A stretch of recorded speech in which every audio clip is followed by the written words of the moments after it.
আলাইকুম। আজকে 6 এপ্রিল 2025। তো সংবাদপত্রে প্রতিদিন নিয়ে একটু আলোচনা করতে চাচ্ছি। সবাইকে স্বাগত জানাচ্ছি আমার এই পেজে।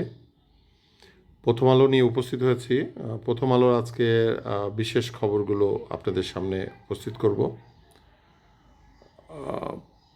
প্রথম অত্যন্ত একটা গুরুত্বপূর্ণ নিউজ দেখছি। একদিনেই কমলো শীর্ষ ধনীদের 21,000 কোটি ডলার।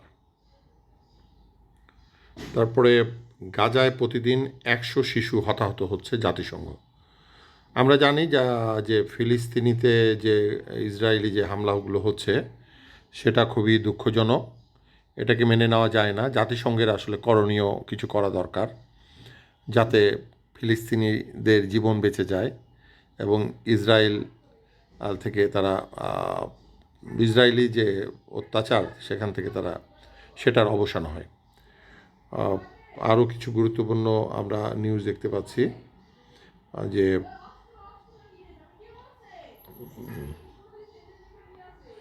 যে ইগলের উপর একটা ফিচার দেখতে পাচ্ছি, যে কিছু ইগলের বাচ্চা তারা জীবন ফিরে পেয়েছে।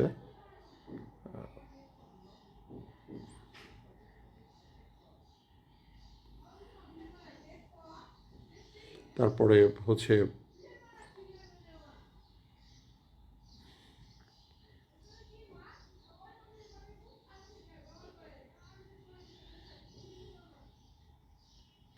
রাজধানীতে গতকাল সন্ধ্যায় মাঝারি ধরনের বজ্রঝড় হয়েছে।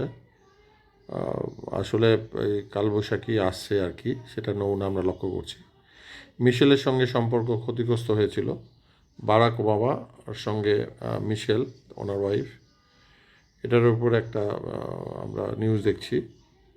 আমরা দেখছি লিটন কুমার দাস, শান্ত এবং সালাউদ্দিন কোচ, সহকারী কোচ সালাউদ্দিন। আমাদের ক্রিকেটে অনেক আশা আকাঙ্ক্ষা রয়েছে, কিন্তু সেভাবে প্রত্যাশা পূরণ করতে পারছে না ক্রিকেটাররা। তারা আন্তর্জাতিক টুর্নামেন্টে ভালো করতে পারছে না। বিশেষ করে শান্ত অধিনায়ক, সে কার্যকরী যে একটা ভূমিকা সেটা রাখতে পারছে না। বাফুফের শুভেচ্ছা নিয়ে ভুটানের সাবরিনারা, অর্থাৎ ভুটানে গেছে তারা। বরং আমাদের ফুটবলে মেয়েরা অনেক ভালো করছে। তারা শুভেচ্ছা দল হিসেবে ওখানে গিয়েছে কয়েকটা টুর্নামেন্ট খেলতে। আমরা ওদিকে জানি যে হচ্ছে পাকিস্তানের সাথে নিউজিল্যান্ডের একটা টুর্নামেন্ট হয়ে গেল 3 দিনের ওয়ানডে। সেখানে হচ্ছে পাকিস্তান খুব বাজেভাবে হেরেছে। দুঃখিত, 4-1 ব্যবধানে তারা হেরে গিয়েছে। এরপরে আমরা দেখছি রোনালদোর একটা ছবি। বিশ্বের সবচেয়ে নামকরা একটা খেলোয়াড়, একজন খেলোয়াড়। যদিও তিনি পর্তুগালকে বিশ্বকাপের দ্বারপ্রান্তে বা বিশ্বকাপ এনে দিতে পারেননি, কিন্তু উনি লিগে খুব ভালো খেলেন। ব্যক্তি একক হিসেবে উনি বিশ্বে 1 নম্বর খেলোয়াড়। রোনালদো, ক্রিস্টিয়ানো রোনালদো পর্তুগালের খেলোয়াড়। তার উপর আমরা একটা ছবি দেখছি।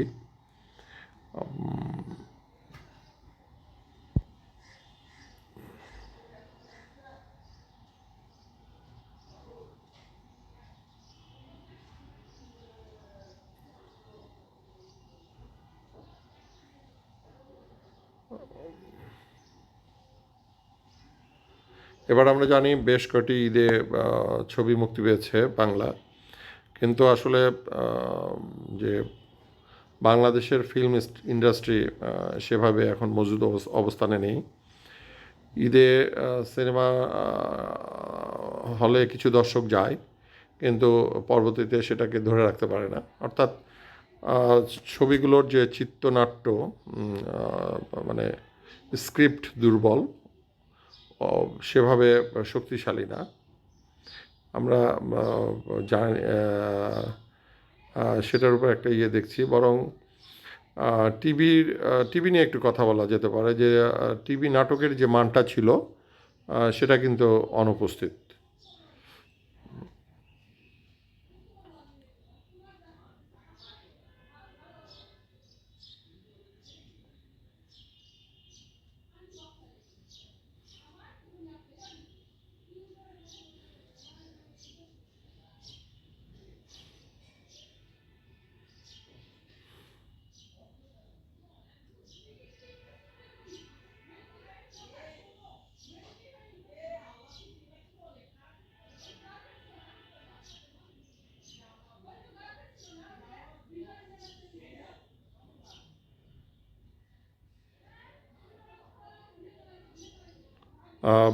আমরা একটা অভিমত বিশ্লেষণ 5-এর পাতায় দেখছি, বিএনপি কি তরুণ প্রজন্মের চাওয়া পাওয়ার দিকে নজর দেবে?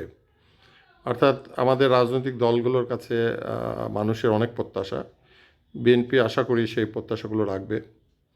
আমরা ঈদের ছুটিতে দেখলাম 8 দিনে সড়কে নিহত হয়েছে 132, অর্থাৎ সড়কে এত দুর্ঘটনা হচ্ছে। এখানে আসলে ড্রাইভারদের সচেতনতা, গাড়ির ফিটনেস, এগুলো নিয়ে আসলে সরকারের খুব কড়াকড়ি করা উচিত। কারণ সড়কে এভাবে যদি জীবন নাশ হয়, তাহলে এটা আসলে মেনে নেওয়া খুব কষ্টকর হবে। আরেকটা জিনিস লক্ষ্য করছি, রাজনীতিতে বিএনপি এবং জামাতের যে একটা সহ অবস্থান ছিল, সেটা বোধহয় এখন নেই। তারপরে আরেকটা লক্ষ্য করছি, মাথায় গুলি নিয়েই মারা গেল কিশোর আশিকুর। বৈষম্য বিরোধী আন্দোলনে আহত হয়েছিলেন উনি মারা গেলেন, খুব দুঃখজনক। ইন্না লিল্লাহি ওয়া ইন্না ইলাইহি রাজিউন। আরও কিছু আমরা ছবি লক্ষ্য করছি। 7 দিনে ঢাকা ছাড়েন 1,07,00,000 মানুষ।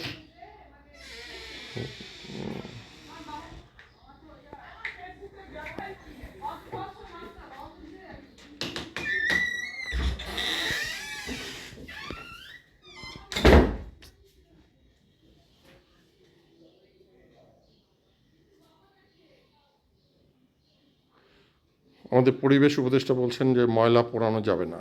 আমরা জানি যে ময়লা পোড়ালে ওটা কার্বন ডাইঅক্সাইড উৎপন্ন হয়, গ্যাস, যেটা পরিবেশের জন্য খুব ক্ষতিকর। উনি নিষেধ করেছেন। বিএনপির দুপক্ষের সংঘর্ষে নিহত 1, আহত 15।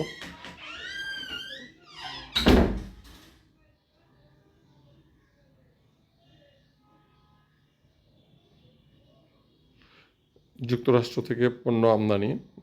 আমরা জানি যে যুক্তরাষ্ট্র আমাদের দেশ থেকে তাদের দেশে পণ্য রপ্তানির ক্ষেত্রে একটা বড় ধরনের শুল্ক আরোপ করেছে, 37%, যেটা আমাদের জন্য অনেকে বলছেন যে এটা আমাদের রপ্তানির ক্ষেত্রে বড় একটা উদ্বিগ্নতা হতে পারে, উদ্বিগ্নের ব্যাপার হতে পারে।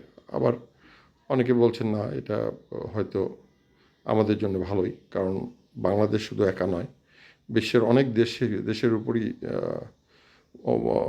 পণ্য রপ্তানির ক্ষেত্রে, বিশেষ করে আমেরিকায় শুল্ক আরোপ করা, চড়া শুল্ক আরোপ করেছে। আমরা দেখতে পাচ্ছি প্রফেসর ইউনূস ডোনাল্ড ট্রাম্পের সেই শুল্ক আরোপ নিয়ে তার উপদেষ্টা পরিষদকে নিয়ে বসেছেন যে কী করে এই হচ্ছে এখান থেকে কাটিয়ে ওঠা যায়।